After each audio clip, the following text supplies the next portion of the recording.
Benvidos a Filopodcast, un podcast de filosofía no que abordamos as preguntas teóricas de abao de historia da filosofía. Hoxe, a pregunta Descartes, o método científico e a evidencia do cogito.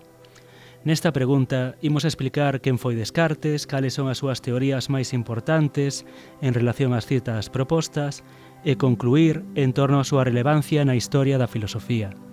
René Descartes é un filósofo francés que supuxo o punto de inflexión dentro da idade moderna entre o Renacemento e a modernidade, a través da creación do primeiro gran sistema filosófico moderno que é o racionalismo, e polas súas achegas ao desenvolvemento do método científico. As súas obras máis importantes son Regras para a dirección do espírito, de 1628, o Discurso do método, de 1637, e as Meditacións metafísicas, de 1641. Para entender a Descartes debemos situalo nun contexto no que a filosofía medieval, e en especial o método de coñecemento medieval por excelencia que era o método escolástico, era cada vez máis rexeitado por máis filósofos. Xa antes del, Francis Bacon dixera que ese método non nos proporcionaba verdadeiros coñecementos e que partía de asumir como dogmas as verdades da Igrexa, as cales cada vez estaban máis desacreditadas. O propio Descartes estudou nun colexio religioso, La Fleche, e consideraba que o único útil que aprendera foran as matemáticas. De maneira que de aí xurde o que se ven en chamar o problema do método, a necesidade dun novo método para alcanzar o coñecemento. Ademais, Descartes vaise inspirar nas matemáticas, xa que o que el quere é alcanzar para a filosofía, para o coñecemento en xeral, para todas as ciencias, o mesmo tipo de coñecemento, nivel cognoscitivo, que se lograra nas matemáticas. E por iso se vai a denominar ao seu novo método Mathesis Universalis, sendo o seu proxecto e que el di que se presentou nun soño, pois o de unificar todas as ciencias nun único saber racional denominado, por tanto, matemática universal. Con este obxectivo, elaborou un método que consideraba como fonte única do coñecemento a razón e por iso a súa doutrina filosófica se coñece como racionalismo. Método, cabe decir que significa etimolóxicamente camiño, e para o camiño, e polo tanto se trata do camiño para o coñecemento. El pensa que para ese camiño non debe apoiarse na autoridade ou na tradición, senón que únicamente se debe basear na luz da razón. Esta desconfianza na herdanza dos autores antigos tamén é un trazo distintivo do pensamento moderno. O seu método hai que sinalar que vai a constar de dúas partes diferenciadas e asociarse a súa vez a dúas formas de empregar a razón que explica Descartes. A primeira parte do método é a análise ou descomposición e vincúlase a regras da evidencia, non dar por certo nada que non se nos presente como evidente, esta é a primeira regra, evitando así tanto a precipitación como a prevención, é dicir, non aceptar como verdade aquilo para o que non tes probas, pero tampouco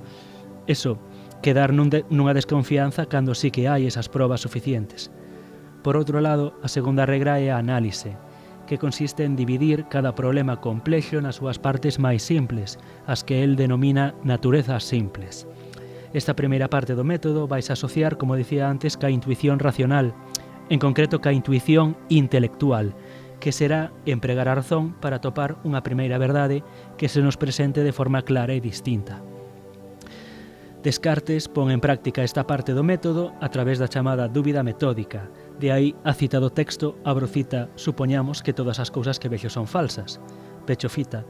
Pois, para poder alcanzar unha primeira verdade evidente e indubitable, o que debemos facer é dubidar de todo, unha dúbida metódica, provisional, universal, radical e hiperbólica que o leva a dubidar, como decimos, de todo.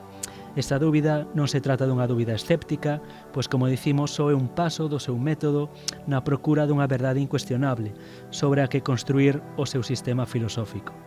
En canto aos niveis de dúbida, seguimos eso na aplicación da primeira parte do seu método, pois, como decimos, a dúbida, a existencia da dúbida ten que ver ca regra da evidencia, pero agora vai a aplicar a dúbida a diferentes niveis, a diferentes lugares, que ten que ver ca función da análise, de basicamente dividir este problema complexo que podo saber de forma certa, pois nas súas partes máis simples. En concreto, hai 3 grandes niveles de dúbida e, como digo, o primeiro nivel ten que ver cos sentidos, con dubidar do coñecemento sensible, do coñecemento que provén da experiencia. Pois dinos que en ocasións a experiencia, nos engana. Temos aquí o clásico exemplo dun lápis nun vaso de auga que parece roto visto dende fora e que, polo tanto, nos podería enganar sempre. Outro exemplo clásico do xeocentrismo, que aínda hoxe en día, se miras por unha ventana, parece que ten máis sentido o xeocentrismo e parece que é o solo que se move alrededor da Terra, pero como sabemos non é así, é por decir así unha ilusión óptica. Os sentidos están nos enganando. Recordar que Descartes é un dos primeiros defensores na época moderna do heliocentrismo, xunto con Copérnico ou outros autores. Digamos, Descartes tamén defende o heliocentrismo na súa obra Tratado sobre o Mundo. Bueno, seguindo con isto, pois como vos decía, dubida dos sentidos e despois vai aplicar a dúbida a un segundo nivel, chegando incluso a dubidar de poder distinguir a vixilia, estar expertos dos soños. En canto a que, como a veces, cando soñamos pensamos que estamos expertos, non podemos estar seguros de non estar dormidos agora mesmo, dubidando así da propia realidade, unha dúbida que xa vai á propia realidade. Será esta realidade verdadeira ou falsa? Estarei enganado, estarei soñando, isto non será real. Hoxe en día se soe asociar pois a películas ou filmes como Matrix e incluso todo o mundo da realidade virtual, de un nivel da realidade distinto a esta realidade físico-material na que nos pensamos que estamos. E finalmente hai un terceiro nivel de dúbida, máis grande incluso, que é cando dubida das propias matemáticas. Recordade que el realmente sí que cree nas matemáticas, pensa que é o único saber verdadeiro, pero aquí está dubidando como método e basicamente plantexa que o mellor incluso soñando, pois 2 máis 2 é igual a 4. Pero el di que incluso sobre estas verdades, que considera absolutas, podríamos estar enganados si houvese algún tipo de xenio maligno, aquí donde introduce a hipótese do xenio maligno, que modificase, por decir así, as regras da razón da nosa mente e nos fixera aplicalas mal. Co cal, con esta dúbida está poñendo en cuestión incluso as matemáticas, pero di, e aquí chegamos basicamente a esa primeira verdade, que podo dubidar de todo, pero hai algo indubitable que é o propio feito de dubidar. Dubido de todo salvo do feito de que son algo que dubida. Aí está a súa famosa cita penso logo existo, é dicir, cogito ergo sum, pero realmente lo que di é dubido, e dubidar é unha forma de pensar, e polo tanto son, polo tanto existo, porque hai algo que dubida, hai unha cousa, unha res, unha sustancia, dirá posteriormente, que sería esa primeira sustancia que se deriva desta primeira verdade, que é a existencia da res cogitans. Digamos que a aplicación da primeira parte destas dúas partes do método, el chega a esta primeira verdade, este piar fundamental do seu sistema filosófico, que é a existencia da res cogitans, é dicir, de nós, de eu mesmo, en cada caso, en tanto que cousa pensante. E como decimos, pois isto amosa que era unha dúbida, pero como método, unha dúbida radical, pero non é unha dúbida escéptica, porque Descartes non é un escéptico. A súa dúbida non é un punto de chegada, senón é un punto de saída, é un método para chegar ao indubitable. Recordade que en canto ás actitudes ante o coñecemento, o racionalismo se vai asociar precisamente ao dogmatismo, a postura totalmente contraria, porque Descartes pensa que este cogito ergo sum, este penso logo existo, pois é como un primeiro dogma sobre o cal pode construir coñecemento. Pode construir verdades absolutas e universais, válidas para calquera ser. Calquera persona que razone pode chegar a este razonamento sin pasar pola experiencia de que si dubido son unha cousa que en algún xeito existe, porque senón non podería haber dúbida en calquera outro modo do pensamento. Neste sentido, tamén cabe dicir que este carácter indubitable do cogito tamén pon como o criterio ou o modelo de criterio de verdade. Descartes vai a defender a verdade como evidencia, que ten que ver con esta idea de non aceptar como verdade nada que non sexa claro e distinto, e neste caso esta é unha verdade que capta, como decíamos antes, cunha das dúas formas de razonar, que é a intuición. É unha intuición intelectual, unha intuición racional, na cal, sin pasar por experiencia, chego directamente á claridade da existencia de min mesmo en tanto que res cogitans. Unha vez chegado a este punto, Descartes poñerá en marcha a segunda parte do seu método, a cal se denomina síntese ou composición, e que vincula as outras dúas regras, a regra de síntese e enumeración. A síntese, terceira regra, consiste en partir das verdades máis simples para ir reconstruindo as cuestións ata chegar ás máis complexas. Como dicimos e volo ver agora, vamos partir da res cogitans, do penso logo existo, da existencia do eu en tanto que sustancia que pensa, para derivar todo o resto da súa concepción acerca da sustancia e da realidade. E a última regra, o punto final do método, é a enumeración, que non é outra cousa que revisar todos os pasos dados nas regras anteriores para ver que se siguen correctamente todas as cadeas deductivas, porque a cuestión é que esta segunda parte do método se asocia a outro tipo de razonamento, non a intuición, sino que agora falamos da deducción intelectual, que consiste en derivar novas verdades a partir das xa establecidas. En ese sentido, poderíamos ver hai como un parecido co método escolástico, que era derivar novas verdades a partir das xa establecidas, pero no método escolástico, no método da época medieval, esas verdades xa establecidas eran as que nos daba a fe. En cambio agora, as verdades establecidas son as que establece, a través da intuición intelectual, a razón, co cal, pois, aínda que hai unha parte deductiva en ambos métodos, pois, o comezo do método, en este caso, como decimos, é outro tipo de razonamento, non é a fe, sino que é a propia razón. Vale, pois como decía, así Descartes vai a derivar da intuición intelectual do pensamento,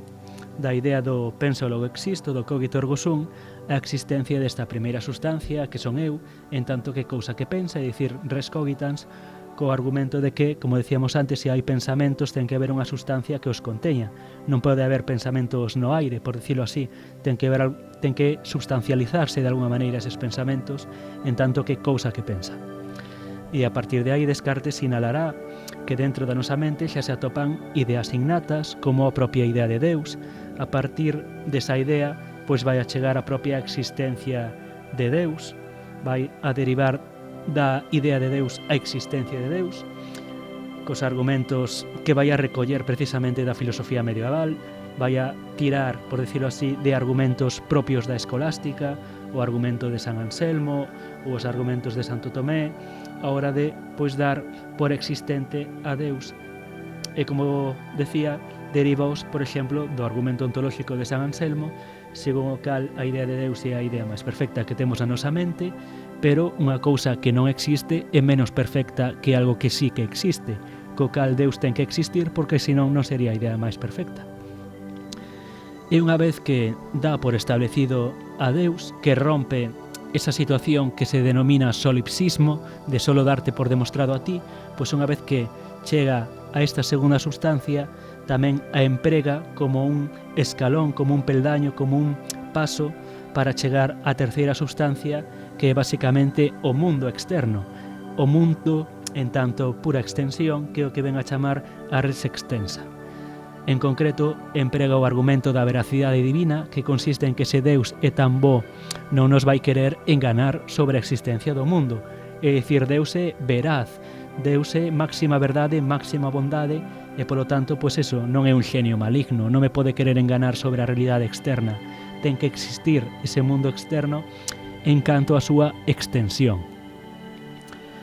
E como vemos, polo tanto, Descartes distingue tres sustancias, sendo ademais o ser humano un composto de dúas sustancias. Volvemos a un dualismo, como había, por exemplo, no propio Platón, entre corpo e mente, pois agora o ser humano tamén é un composto de dúas sustancias, da res cogitans asociada á nosa mente e da res extensa asociada ao noso corpo. Aquí se soe falar pois de que isto crea un problema chamado como o problema do dualismo de Descartes, ou tamén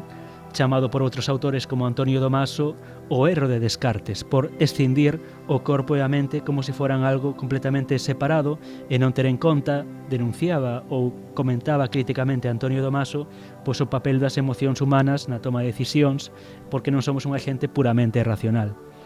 Cabe sinalar que o propio Descartes é en parte consciente disto, pero, como sabedes, morre tempranamente cando estaba precisamente empezando a escribir sobre o tema das paixóns. Co cal a crítica está ben, pero cabe sinalar que o propio Descartes empezaba xa a contemplar máis aspectos da vida humana fora da súa propia teoría, xusto cando faleceu. Bueno, por outro lado,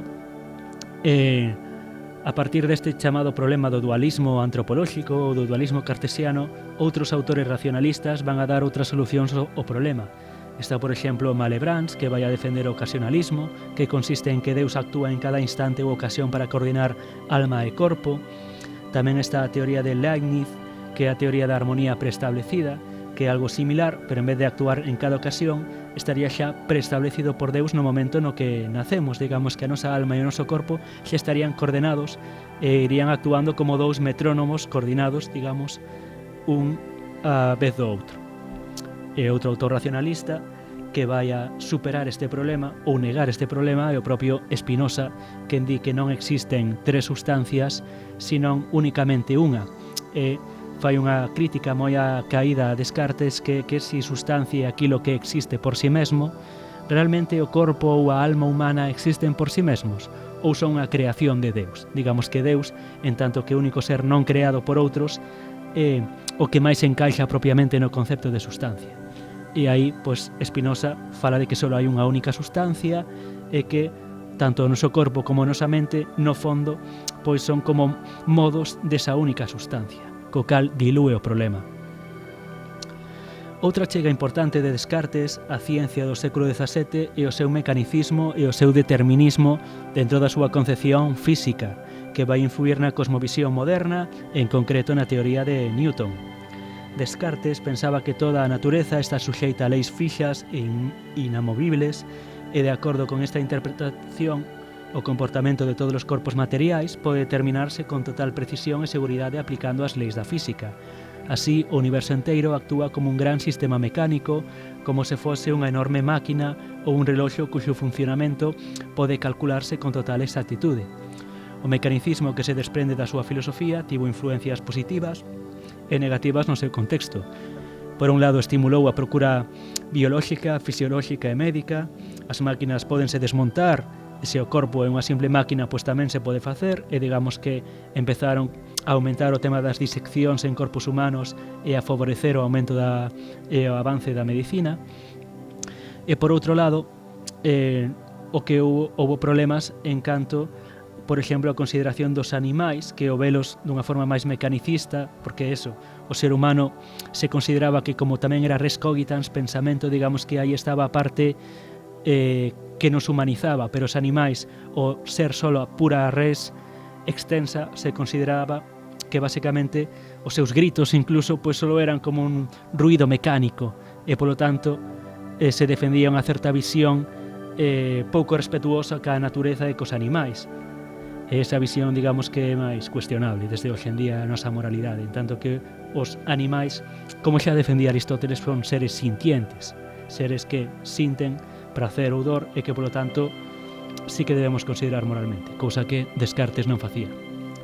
Por outra parte, en canto ás comparacións, máis alá das comparacións que xa sinalei en canto os outros racionalistas, pois tanto Spinoza como Leibniz van a aceptar a base do racionalismo, pero critican a súa teoría da sustancia. Como decía antes, Spinoza di que só existe unha única sustancia e Leibniz, pola contra, vai falar de infinitas sustancias as que chama mónadas, pero a crítica máis feroz a Descartes virá por parte dos empiristas, os cales basicamente comparten con Descartes a crítica ao método escolástico, pero non a solución que el sigue, senón que siguen o camiño que xa empezara Francis Bacon en tanto a xerar un método inductivo, un método de coñecemento asociado á experiencia, e se inspiraron máis nas ciencias empíricas e físicas como a propia física e non tanto nas ciencias formais como eran as propias matemáticas, e ademais van a facer unha dura crítica tanto ao innatismo racionalista, esta idea de que hai ideas innatas, como vos decía antes ao seu propio dogmatismo, xa que o empirismo se asocia a un certo escepticismo, cando menos moderado ou académico, en tanto a sinalar eses límites do coñecemento. Hai cousas que non podemos coñecer, todo o que ten que ver ca metafísica é incognoscible, e incluso sobre o mundo físico o noso coñecemento só chega hasta onde chega. Non creen no determinismo, como facía Descartes dentro da súa física, dentro do seu mecanicismo, senón que se moven máis nun probabilismo. Tamén hai quen lle critica a Descartes que despois de criticar os autores medievais acabe recurrindo ás súas propias demostracións de existencia de Deus. Digamos que eso hai quen o ve con unha gran incoherencia e o criticará. E por último, cabe sinalar a influencia posterior que terá Descartes en Kant, a través en concreto dos racionalistas alemáns como o propio Leibniz ou Wolff, xa que Descartes e o racionalismo influenciará a Kant, que parte do racionalismo, despois conoce o empirismo e trata de facer unha síntese tratando de conectar ambas teorías, sinalando que ten Descartes razón en que hai algo xa innato en nós. En concreto, Kant falará das facultades, do coñecemento e falará de que hai unhas formas a priori, algo que ten que ver ca parte máis formal, estructural, as súas conocidas categorías, por exemplo, do entendemento, pero despois a materia do coñecemento lle dá razón ao empirismo, en canto que non hai ideas innatas de contido, porque o contido ten que vir de fora, é dicir, a base do coñecemento, a base material, pois son esas impresións sensibles que chegan a través dos sentidos, e sin elas, sin que comece ese proceso vinculado ao que podemos conocer como experiencia, non hai coñecemento. Basicamente, esa é a visión de Kant tratando de sintetizar ambas teorías. En conclusión, Descartes foi un autor moi importante por dar o paso definitivo á modernidade e polas súas achegas sobre a reflexión que na modernidade se dá en canto á necesidade dun novo método para alcanzar o coñecemento e que acabará levando, co paso dos séculos, a consolidación do método científico moderno da man de Newton, que, como decía antes, inspira moito no seu mecanicismo e na súa visión determinista. Pois este non sería posible sen a contribución do propio Descartes, que tamén fixo achegas moi importantes ás matemáticas como as coordenadas cartesianas. Recordar que Descartes en latín era Cartesius, e cuxa primeira regra do seu método, a de non dar por certo nada do que non esteamos suficientemente seguros, segue sendo un bo consello para movernos no mundo de hoxe, un día marcado pola desinformación, polos bulos e as fake news.